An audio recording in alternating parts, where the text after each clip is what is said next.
The Kings' first move of free agency came a little earlier than expected, the day before free agency starts, and that is extending Harrison Barnes on a 3-year, $54 million deal in a move that was always the most probable move, but definitely has a lot of people upset and disappointed that we didn't go bigger than just re-signing Harrison Barnes.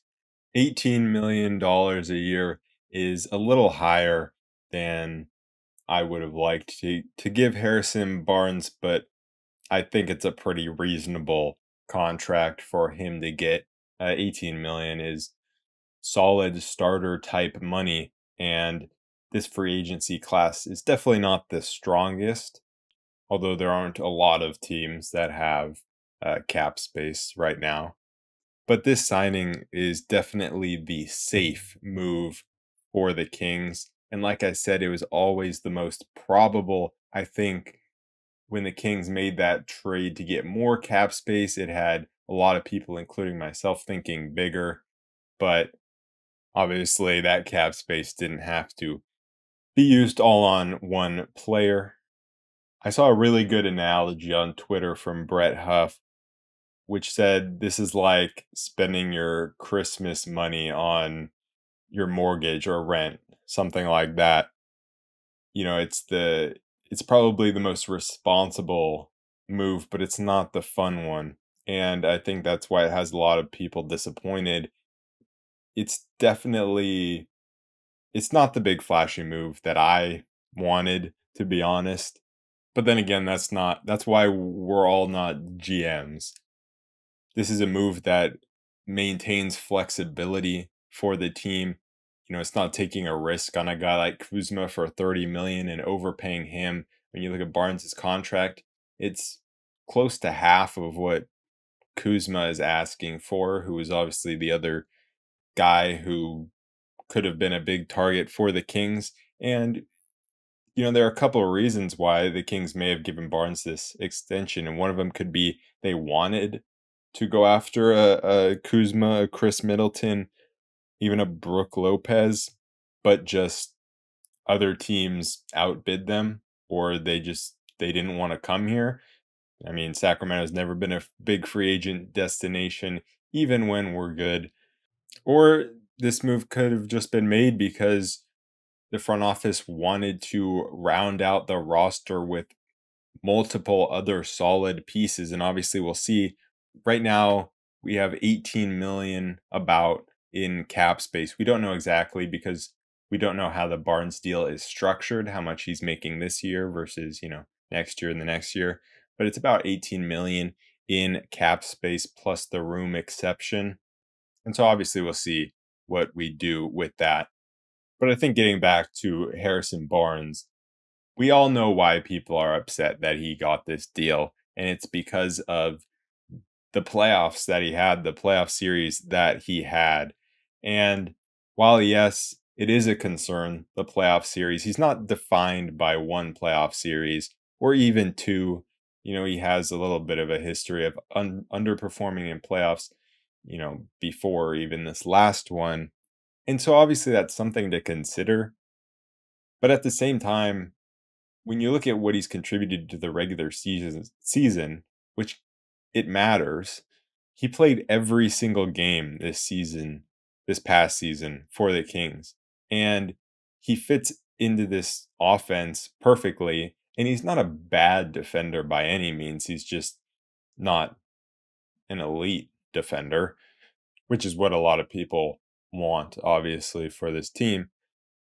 But Barnes is just super efficient while being a low usage guy. He doesn't need to be the guy that scores even 10 points in a game, but he can give you 25 points in a game. And if he's doing that, that's a big bonus to your team. And I saw some stats on Twitter that were about his usage rate. And I think it said he had the 7th highest usage rate on the Kings while averaging 15 points per game. And I think it was Will Z that had a stat that said Uh, of all the players in the NBA, of the players that had under a 17% usage percentage, which Barnes had under 17%, he had the highest points per game at 15 points per game. And so that is extremely valuable to this team. But I think it also speaks to why possibly someone like Kuzma wouldn't want to sign here. He wouldn't want to uh, take a lesser role on this team. And so that could have been a reason why possibly he didn't want to come to SAC. It's also interesting there is a 10% trade kicker for Barnes's contract, and it was a little confusing uh, whether he could be traded now or not because the new collective bargaining agreement just came out. And so I had one source on Twitter saying that he could be traded now because it was an extension and not a free agent signing. And then I think it was John Hollinger was saying maybe not in the new CBA. Maybe he can't be traded right now. And so I was a little confused on that. But even if it isn't right now, something that before the Kings made the trade on draft day to get more cap space, I was planning on making a video before free agency, like I did.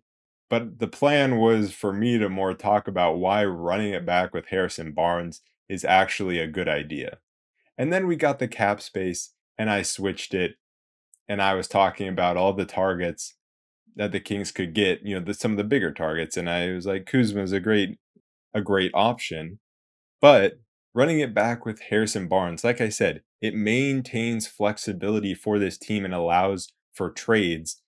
The Kings have so many mid-sized contracts that are perfect for making trades. And so I think it's all about being patient and letting the right opportunity come to this team. Because I've said it before, four ways to grow: free agency, trades, the draft, internal growth.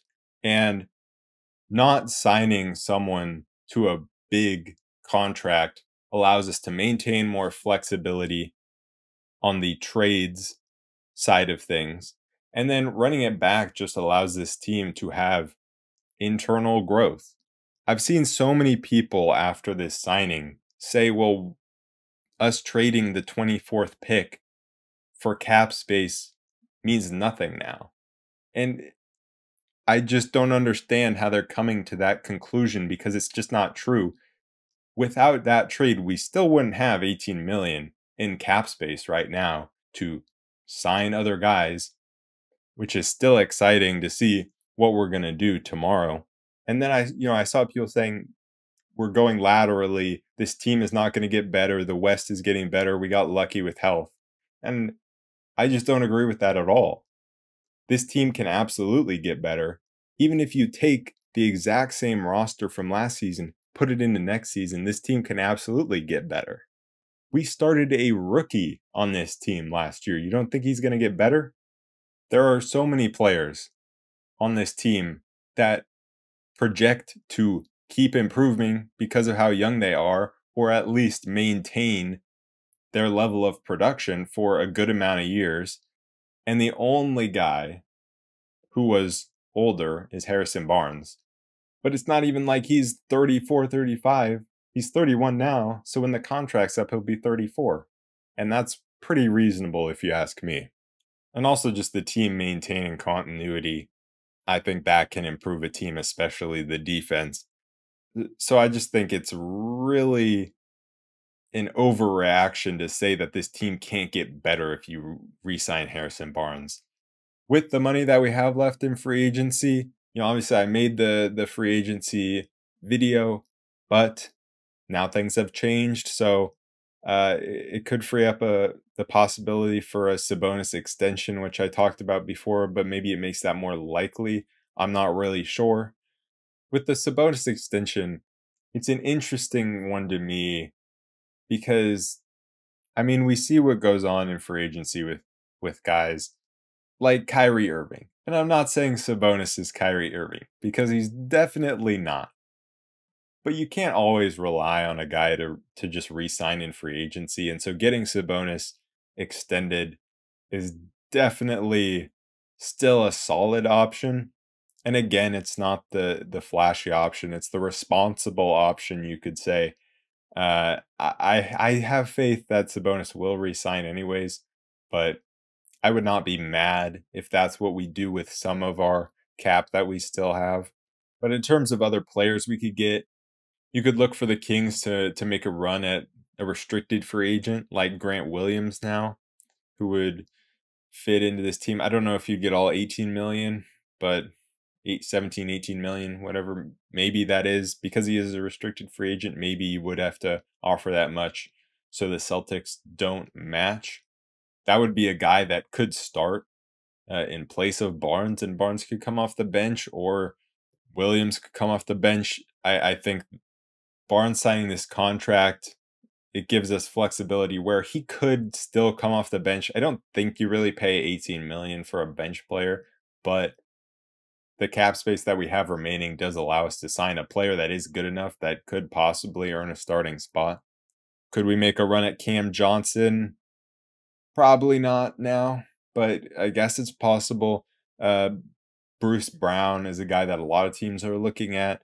I would be happy to have him on the team, but there's so much competition for him, it seems unlikely.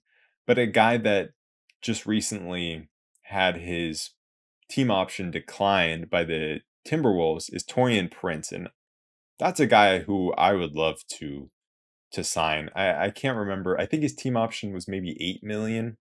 I mean, if we could get him below that, I think that'd be an absolute steal for a wing bench player. Fills a need, is a good 3-point shooter, solid defender off the bench. I think that would absolutely fill a need for the Kings at a reasonable price that would allow us to still have some cap to sign possibly a backup center like Plumlee.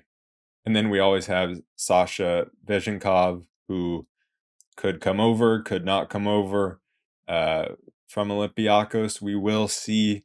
The Harrison Barnes re-signing does make that interesting, where it's like maybe you don't want a player who's kind of similar to Barnes, but I think we're still probably going to go after signing him.